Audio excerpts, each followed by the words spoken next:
Waters is joining us right now. How's it going? Okay, it's connecting to the audio. Can't hear yet. It's buffering. But I'm just gonna wave hey. So it says she's connecting to audio. Can't hear yet. And Fiji, Hey, how's it going? all right, how are you? Good, good. Thank you so much for being part of this Zoom. Appreciate you. Oh, of course, of course. Thank you for having me, having us. Yeah, so I don't know if you can see my cam or not, but I am rocking a Ramil hoodie Yeah. um in honor of the label. Because I do have three artists off the label that's going to be here tonight. This is your second appearance on the show. So I'm happy to have you back, and it's Yeah. also even better to see you virtually. Yeah, it's good to Um, see so while we wait on Floyd and Q, let's just talk about this project. The Natives Volume One you. is Oh out man. on all the platforms and it's also on the website as well. You are featured on a couple of tracks. Just Mhm. talk about the whole process and you being involved. How did it feel being a part of this record? Oh my gosh, it was so crazy. The process was so much fun because we as the artists, we didn't get a chance like, to have the beat ahead of time and then write to it and then come in the studio like, yeah, this is what I have. We came in completely unaware. We didn't know what the beat was or anything. They came in, they assigned us the beats, they let us all know who we were working with. So when we got in the studio, everything was fresh, everything vibe like that. It was so awesome. Like everything came together in a way that I could have never expected. And when I heard the whole project, and I'm like, oh my gosh, I can listen to this all the way through. The sessions were a lot of fun. So I noticed on the album, you're the only female on this Yeah, entire project. So you repping for the ladies. yeah, You yeah. repping for the ladies, and you did your thing on these tracks. Thank you. You are featured on, let's see, 100 Kings. That's you, Q, and Connor. And you're Mhm. also on Dodging Raindrops. That's Yeah. you and Third God. Um, talk about the 100 Kings joint with you, Q, and Connor. Talk about that track. Um, that track was a surprise for me completely. I was asked to come in and kind of listen to it and include whatever kind of flair that I could possibly add to it, which it didn't really need because oh my God, I heard I was like, what? So just to be able to add some harmonies to the background and just to put a little bit of extra flair on it just to kind of finish it off. Um, that track, I play that a lot. Uh-oh, I think I lost you. Excuse me. Think with John with Q Oh, or Floyd or one of the two. Can y'all hear me? Yes, I yep. can. How's it going, man? There we go. Okay, there you go. Hey, what's going on? I'm good, Yo. man. Thank you for being on. Likewise. Appreciate you. Appreciate you, Just my man. talking, just chatting with the lovely Fiji, and we're talking about this project. And since you on here, I want to talk about your thoughts on this compilation album and how it came together. Me personally, it was it the craziest thing about this is that this has been a concept that we've had like for a very long time. Like, we were working on doing a compilation album, and originally we did a compilation album where we did our Christmas album. So about, I think like 2 to 3 years ago, I can't remember exactly, we did a Christmas album where basically every artist that was currently on the label did a single that was Christmas themed in some way. Either the beat was Christmas, the song was about Christmas, or about when you were young and you had Christmas, or whatever. And not even just Christmas, it's holidays. So it could have been, Hanukkah, whatever you believe in, but like a holiday album. And we made a holiday album, and everybody contributed one song on their own. And it was amazing. And it worked really well. And it was interesting how well all the songs flowed into each other. But at the same time, everyone was by themselves. And when we did the first meeting for this album, the first studio session, we did the intro. Excuse me. So everybody, I had been in charge of like the scheduling. I'm the COO, like the chief operating officer of the record label. So everything in terms of operations, in terms of organizing things is kind of my thing.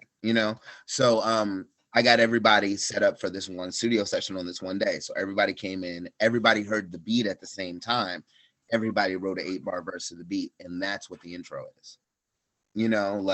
So we did that. Excuse me. And then at the end, everybody was there. So after Dom did his verse, everybody just started talking at the end. Yeah, yo, yeah, what, yeah. And everybody just started shouting out their area codes and whatever. And it just ended up being that. And that ended up being the intro. And after we did that, it became a very consistent thing that the album should be done where for every song, all the artists come together. They don't get to pick which artist they get to be on a song with. We pick it based on what we know. Me and Ramel, Ramel with 2 L's, the head of the record label. We know all of the artists on the record label very intimately. Like we've listened to all their music. We're fans. You know what I mean? We grew up with these people in the music scene.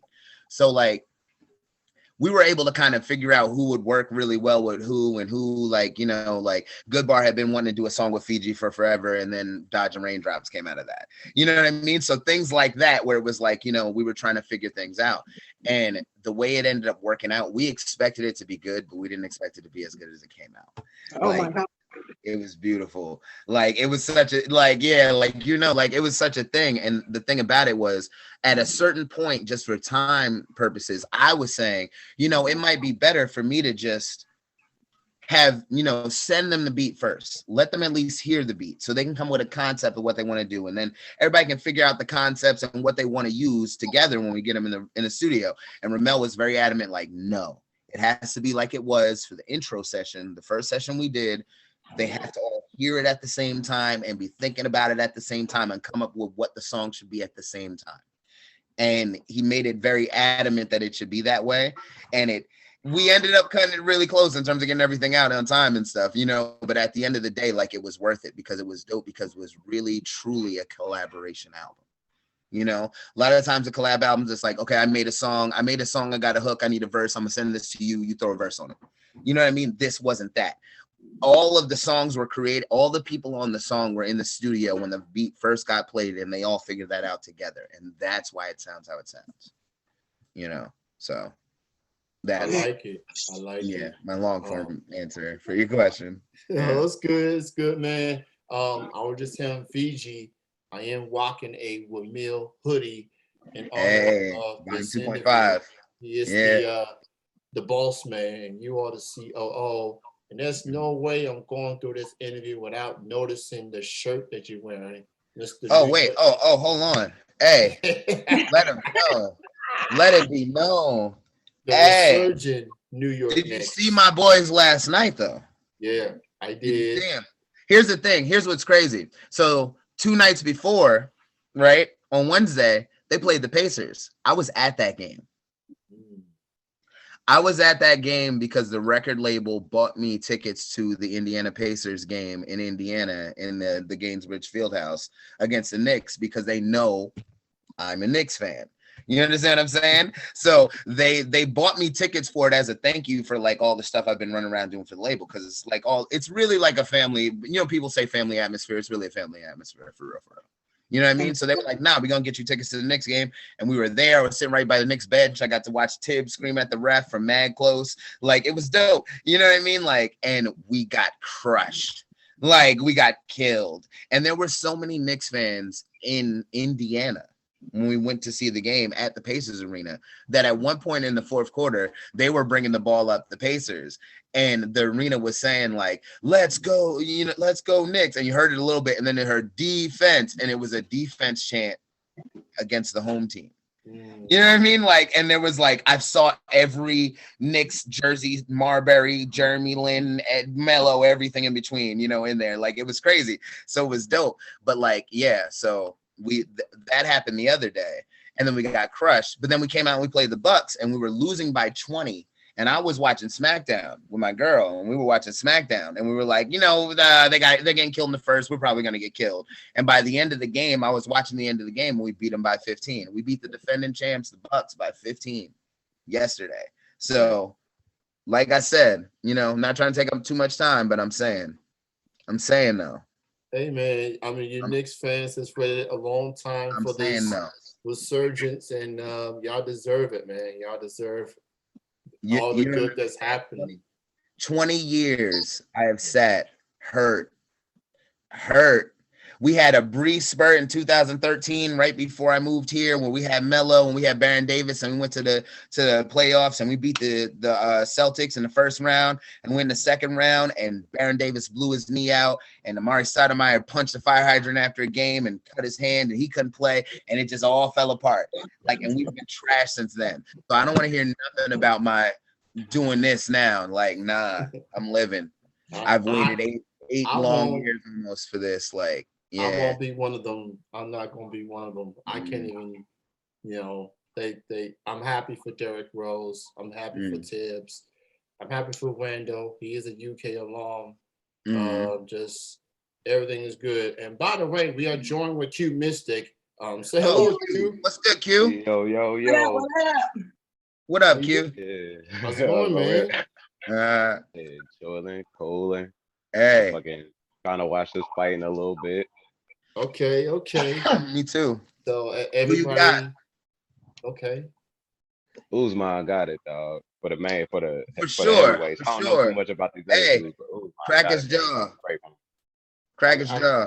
I'm going for Usman as well. I'm actually gonna watch the fight at a theater in Lexington after this show ends. Oh, that's So crazy. That's lit. It's dope how so they do that now at the theater, and you can go watch it with a whole bunch of random people yeah, and not have to pay Easy. $69.99 to do it. Like, that's kind of really dope for real. Like, I like how they do that. yeah, and I paid $20. Like Yeah, like 20 bucks. Easy. Hey, you pay 20 bucks and you can watch it with mad motherfuckers where you in the theater and like, yeah, that's lit. Like, hey, yeah, I was at that same theater for Wilder versus Fury. hey. So that's Wilder, I wish you were more skilled. yeah. But he wasn't. Nah, Like, you know what I mean? not at Like, Like all. he got heart, but at the same time, like he ain't heart got only heart. get you so far if you can't knock Yeah. motherfuckers out. And you can't have heart and then a motherfucker knock you out and then you be like, I don't fuck with you. Like, nah, nigga, give him his he bust your ass. It is what it is.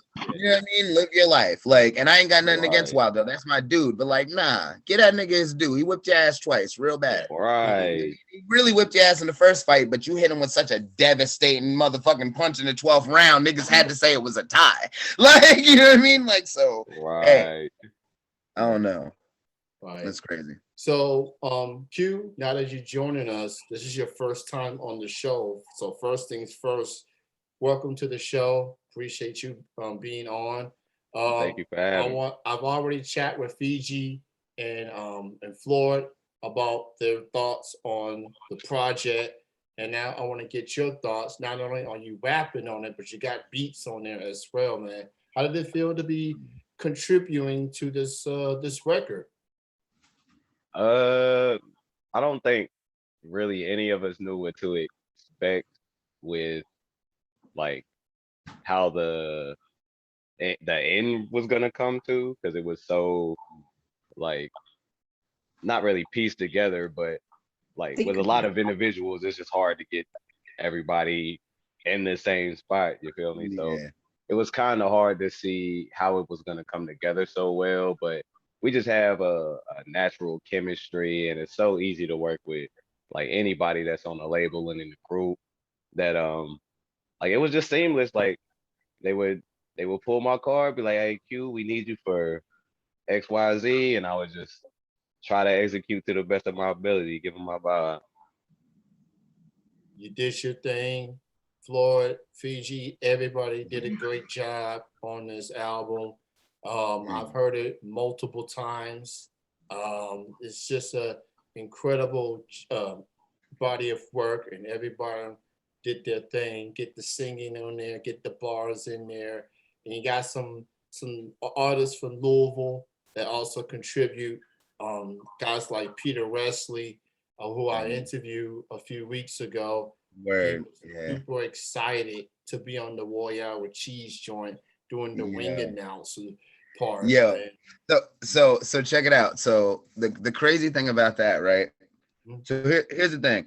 Like I said before, when I first really heard the whole album in its entirety, like once we had all the songs on, I was talking to Q and I was like, Q, you might be the MVP of the tape for real. Like you're kind of like, he's like, nah, like I feel it, but it's still, but like, nah, Q like killed it. One of the things that was dope about Q was that anything that we needed to do, whether it was like, doing, you know, setting you up for a session, we need you here this day. Cool. And he pulled up and he always walked in and everything he needed to do was done by the time he walked out of that first session. We never had to have him call back, do anything, change this, that, nothing.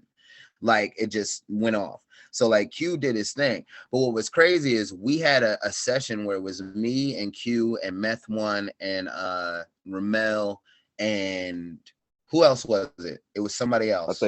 think Trap was in and out. Trap. Yeah, Trap was there in and out. Wait, no, Trap came after. Nah, that was me, you, and Whip. Whip was there. Oh And yeah, we- yeah. and we were working on Royale with Cheese, and we were working on that song, and we were like, okay, we're gonna do it where you get an 8, I get an 8 hook, 4-bar hook, you get an 8, I get an 8 4-bar hook, and basically the order of the song is the order that people like wrote their verses in. So whoever finished first did theirs, the next person came in, and then we have the hook. So it worked out the way that it worked out in reality. But the thing that was crazy about it was at one point, Virgil, Meth One, I think it was you and Meth. I think it was Q and Meth back to back on that. And he had said, he was like, yo, this is like Royal Rumble. Like, this is like, every couple of seconds, somebody else runs down to the ring and just starts fucking shit up. And like, he was like, we should get like Peter Wesley to do this. And everybody's like, yo, we should get Peter Wesley to do this, like, and have him do like the 4-bar hooks and talk in between. And then like, that was kind of a loose idea. We wasn't sure if we was going to do that, whatever. So eventually we decided we were going to have DJ DS do it. DJ DS is our in-house DJ. So we were going to have DJ DS do the talking in the middle, like, yeah, oh, here comes, Meth One and Q-Mystik, and do that. And then we asked him and he listened to it and he was like, y'all should get Peter Wesley to do this. Not knowing anything about the conversation previously or nothing. And then we were like, nah, we got to go get Peter Wesley to do this. And then that's how it happened, It was it was a very apparent, with the theme of the song, it was very apparent that he was the person to be that person. And he killed it. So it was awesome. Yeah, it was a dope track. And then Peter did mention by the end of the track that Volume 2 is on the way. Oh yeah. So I'm looking forward to that. Let's talk about the release show. We'll talk about the release show at Louisville, celebrating the release. All the performers were there. It was a big night for Louisville hip hop. Looking back at it, how did y'all feel about the show and just seeing the turnout and having that support for the release of this project? Well, I felt like it was. I'm gonna let y'all talk. Considering how COVID restrictions and everything, the amount of people that were there with those restrictions let me know personally that had there not been, it would have been a sold out show because there was a lot of people there. People were going to get tests just to make sure they were able to come to our show if they weren't vaccinated, which means that they cared enough to be like, look, I'm ready to go get this together so that I can be there. I don't want to miss this. And I know that there were more people that would have come, beliefs and different reasons and why they can't, they don't, mess with that. And that's cool. So it was really nice. And plus, like, with the label and the vibe and the family feel that we have, us all being on stage together for the entire show, it was just, the adrenaline was high, the energy was great, and it was just a lot of fun. I enjoyed it. I was nervous as hell, but I had a lot of fun. Definitely a lot of fun. Q, how did you feel about the show? Pretty much the same. I felt like we had a good amount of energy going into the show, because like leading up to the show, I had was when I was getting more inquiries for tickets, more people asking about it, more people are following up like, yo, we can't wait. Even if I don't make it, I'm gonna buy a CD. One of my homies wants a vinyl pressed up because he wants a vinyl version of the compilation. I was like, yo, let me get back to you on that. So I always felt like regardless of turnout, whoever was there was really, really going to enjoy themselves because we were going to give just a phenomenal show. And like from sound check on, we was just chilling, vibing. By the time we got on stage, like everybody that was on before had a great performance. We had Sasha Renee, Duck City came from motherfucking West Virginia and killed that shit. I think they had some of the best energy. Like, yeah, they really set things up for us nice, and it was a real good glimpse of another sold out show sometime in the near future, hopefully. Yeah. Yeah, it was dope. Duck City had said right before they went on, they said, we're gonna throw it off the glass. Like, and y'all just gotta catch it. And we was like, I bet. And then they threw it off the glass, and it was like word. And then Sasha caught it, and then she threw it off the glass, and then we caught it. So it was like, it was dope. Game breaker style. Yeah, it was awesome. It was a really, really awesome show. The really dope thing was that a lot of the people pretty much everybody on the album was on at least 3 records. You're on the intro and you're on like 2 other songs for most people on the album, right? And then if you like rap, you're on the last song too, and that was the Royale with Cheese. You know what I'm saying? So except for you, I'm sorry, Fiji. I'm sorry. We got you. I was pregnant. We got you.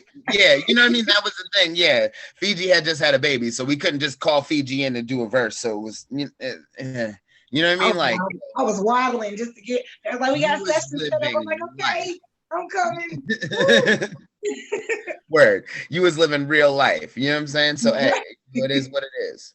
But like, so everybody pretty much was on like 3 songs, maybe 4 songs.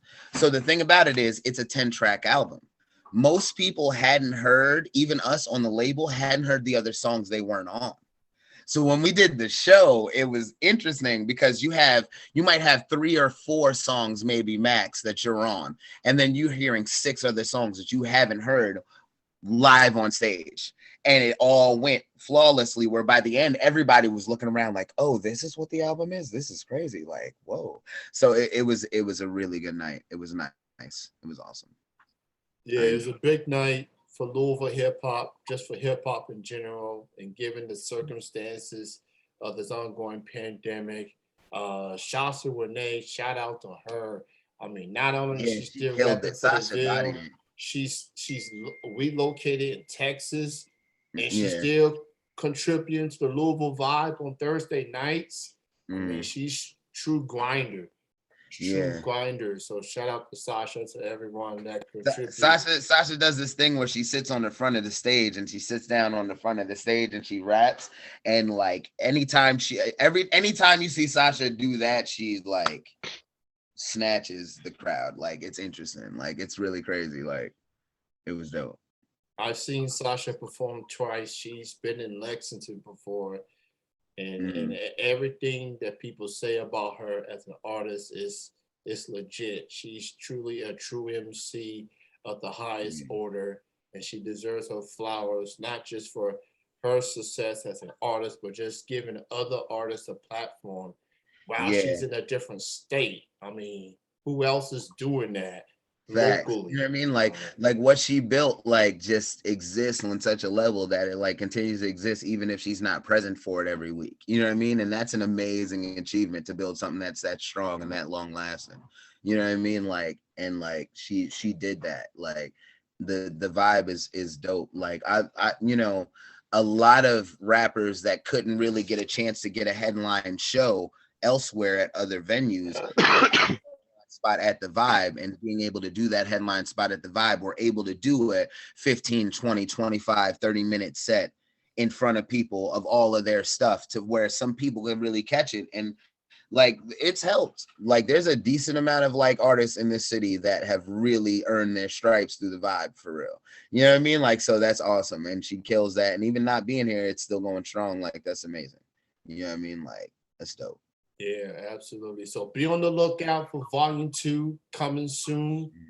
I'm going to assume 2022 that's going to be coming out. But until then, go enjoy Volume 1, The Natives, Volume 1. All of the artists is on there, contribute. And it's just definitely one of the top albums locally of 2021, in my opinion. And I am rocking a Wamil jersey I got the Hey. logo. Hey, Get a little closer. So the website is BKR8V.com. right there. Yeah, So bcreative.com. get all the info on the label, and the albums is on there. Don B released the EP recently. Yeah, Very BC busy Volume year for 1. him. So Hey.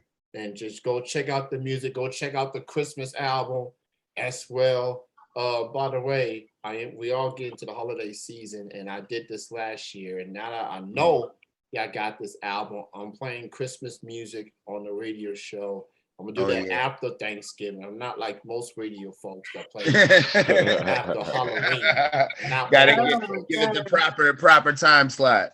Hey, proper. So y'all will be hearing some creative native Christmas joints after Thanksgiving for sure. Awesome. It's a pleasure to have all three of you on here for this album talk discussion. I appreciate all three of you. Y'all rapping for the scene, y'all rap for the culture, and I appreciate y'all doing this Zoom with me. I'm getting a little comfortable with the Zoom thing. So having to do stuff like this and show out merch to show that genuine support. So y'all got busy Saturday nights ahead. So I'm gonna let y'all go. Thank you so much again. Looking forward to volume 2, and go stream the heck out of this album, and go and they got some solo stuff on the way as well. So with Mill, Fiji, Floyd, Q, Connor, all of them got solo projects and tracks on the way as well. So y'all enjoy the rest of your night, enjoy the rest of your evening, and let's do something like this again when volume 2 comes out. Most definitely. Definitely. Oh yeah. We got. We'll be in contact, bro. Because volume 2. Yeah. We'll be in touch. All right. Y'all enjoy yourselves. Floyd and Q, enjoy the fight. Go Usman. Go beat the shit out of Covington.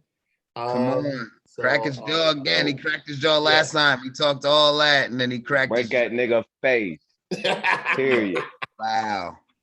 Yo, we got Canelo and Caleb Plant too. Canelo going to wash him up. You seen Canelo at the press conference? Yeah, he looked like the Matrix. He dodged him and slapped him so hard. He slapped a cut under his eye. Like, wow. Like, it's like, hey, like, yo, this is gonna be an amazing night of fights tonight. That you got Chandler Gaethje, you got Rose Namajunas versus Zhang Weili. Yeah. Like, there's a lot of crazy fights tonight. Like, haters right there. So I'm gonna let y'all enjoy the rest of your Saturday night, and we'll get in touch next year. Most definitely. Yo, much thanks. We appreciate you. Thank you so much. Thank you. Thank you for having us. Oh, absolutely. And I'm gonna go ahead. Let's go ahead and end this meeting, and we're going with the rest of the show.